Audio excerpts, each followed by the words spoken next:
राधे राधे आप सभी बहनों को। बहनों, आज हम सुनने जा रहे हैं मोक्षदा एकादशी व्रत कथा, जो कि मार्गशीर्ष महीने में आती है। एक बार महाराज युधिष्ठिर ने श्री कृष्ण से कहा, हे भगवान, आप तीनों लोकों के स्वामी, सबको सुख देने वाले और जगत के पति हैं। मैं आपको नमस्कार करता हूँ। हे देव, आप सबके हितैषी हैं। आप मेरे संशय को दूर कर मुझे बताइए कि मार्गशीर्ष एकादशी का क्या नाम है।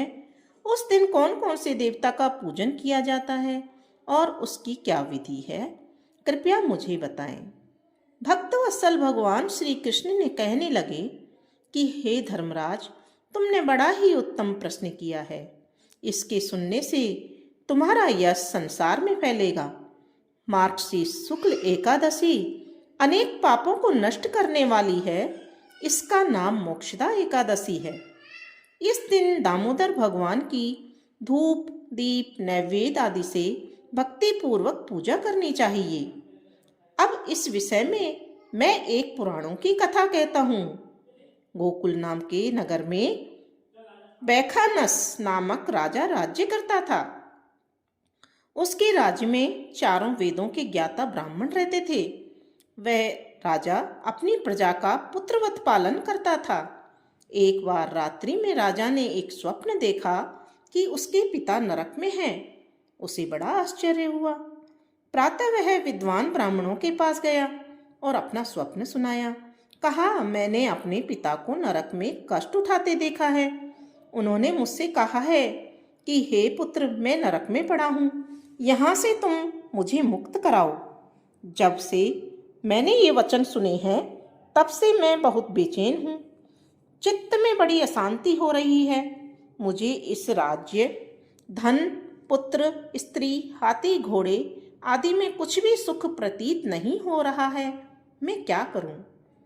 राजा ने कहा, हे ब्राह्मण देवताओं, इस दुख के कारण मेरा सारा शरीर जल रहा है।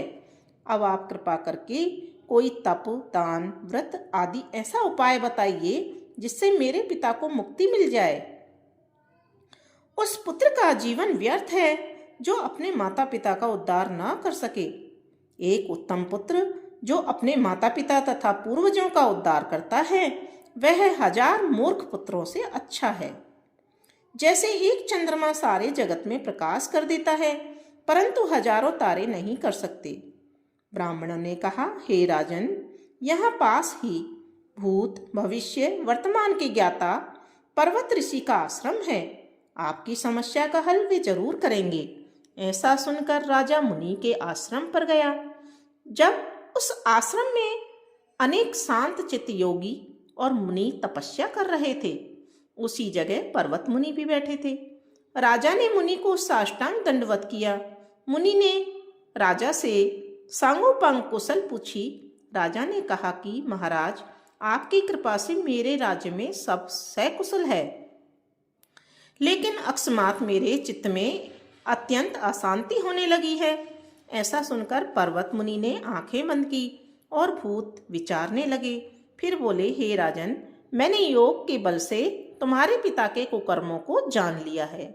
उन्होंने पूर्व जन्म में कामातुर होकर एक पत्नी को रति दी, किंतु सौत के कहने पर दूसरी पत्नी को ऋतुदान मांगने पर भी नहीं दिया। उसी पाप कर्म के कारण तुम्हारे पिता को नरक में जाना पड़ा।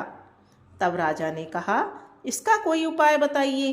तो मुनि बोले, हे राजन, आप मार्गशीर्ष एकादशी का उपवास करें और उस उपवास के पुण्य को अपने पिता को संकल्प कर दें। इसके प्रभाव से आपके पिता की अवश्य नरक से मुक्ति होगी। मुनि के ये वचन सुनकर राजा महल में आया और मुनि के कहने अनुसार कुटुंब सहित मोक्षदा एकादशी का व्रत किया। इसके उपवास का पुण्य उसने अपने पिता को अर्पण कर दिया। इसके प्रभाव से उसके पिता को मुक्ति मिल गई और स्वर्ग में जाते हुए वे पुत्र से कहने लगे, हे पुत्र, तेरा कल्याण हो। और यह कहकर वे स्वर्ग चले गए। मार्गशीर्ष मास की शुक्ल पक्ष की मोक्षदा एकादशी का जो व्रत करते हैं, उनके समस्त पाप नष्ट हो जाते हैं। इस व्रत से बढ़कर मोक्ष देने वाला और कोई व्रत नहीं है। इस कथा को पढ़ने या सुनने से वायपी यज्ञ का फल मिलता है। यह व्रत मोक्ष देने वाला और चिंतामणि के समान सभी कामनाएं पूर्ण करने वाला है। तो बोलो श्री भगवान की जय, बोलो विष्णु भगवान की जय।